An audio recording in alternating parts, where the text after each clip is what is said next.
Okay, so we have this beautiful animation, but you want to share it with other people so they don't have to go into Maya to watch it.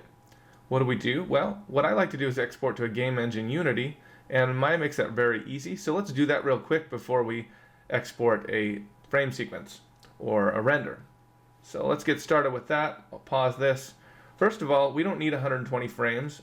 Our Minecraft character disappears right at frame 72, so we'll just do 75 frames. How do we do that? Well, we can just narrow this down to 75 frames. Alright, so now we have 75 frames on the timeline there. That's great. Let's go ahead and export to Unity. So, File, Send to Unity. They make it that simple. I could use export because if I send to Unity, it's going to default to an FBX file. So the two file formats most famous for sending to like game engines or for using for film, any of that kind of stuff that's artistic or creative, is going to be FBX and OBJ. And I use both of those quite a bit. But if you wanted to do like 3D print this character that you've just created, you could also do that out of Maya.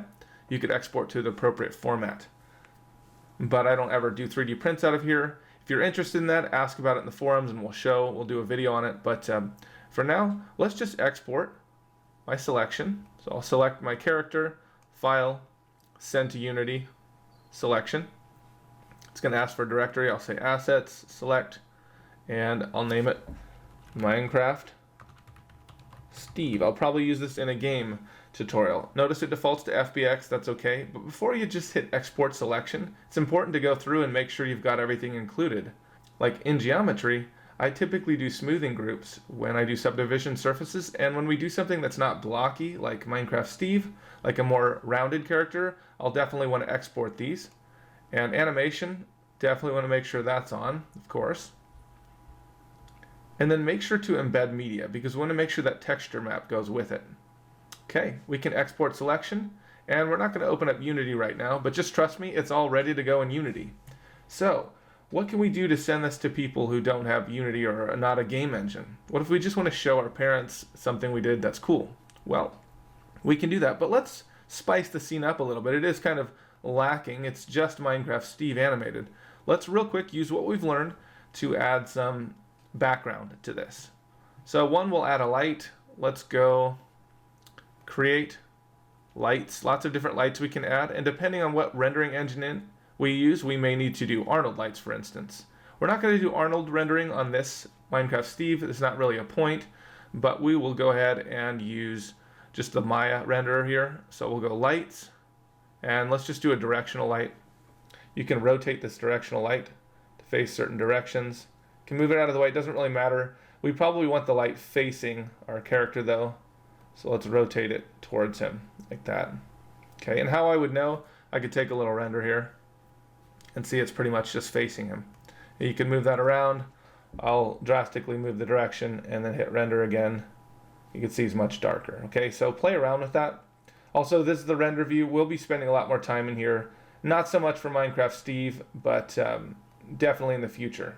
Okay, so we will be explaining a lot more that goes on in here. But I'm just getting you up and running with Minecraft Steve. Literally, he's running. Well, he looks and then he runs and then he jumps. So really, I'm getting you jumping. This is a good metaphor, by the way, for what this class is. You're jumping into Maya. And maybe you look a little derpy at first.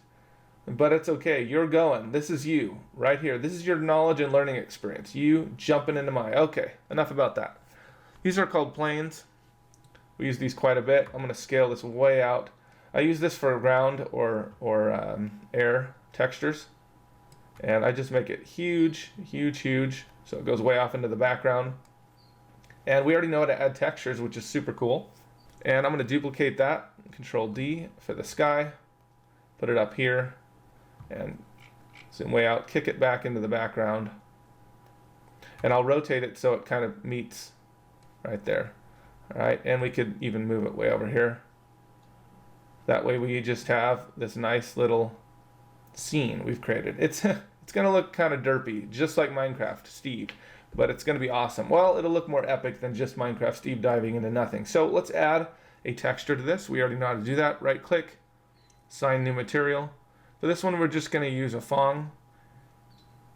And we're going to click on that Fong, click on the color, add a file.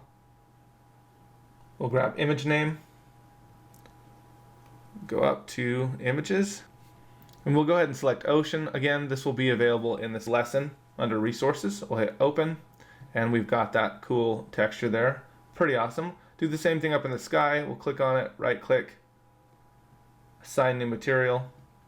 We'll again do a Phong, add a file, and select images, Epic Sky. Cool. That looks cooler already. Now, in the future, we'll do stuff where you're actually using animated clouds and stuff. I'll show you a place where you can go mess around with some assets before we leave this unit, with the warning that they could break your computer because they're complex and it might just shut down. And it happens quite a bit in 3D. That's why we do autosave though, right? In fact, right now, go ahead, Control S, save, all right? So we've got this, pretty cool. It's looking epic and awesome. Boom, into the water, all right? That much better. Let's take a quick render and just see what it looks like. Okay, we can't see our clouds. That's no good. We need to change and have a light shooting up as well. So let's go ahead and do that real quick. We'll just push this off to the side. Our directional light, we may need to add more lights. Create lights. We'll do another directional light. And this one will rotate up so we can kind of see what's going on. All right, let's take a render of that. There we go. Okay, now we've got sky, we've got ocean. So this one got a little bit long and it's looking pretty cool. In the next one, I'm going to show you how to export a quick render of all this, and then we'll issue our Abomination challenge. It's going to be awesome. I'll see you in the next one.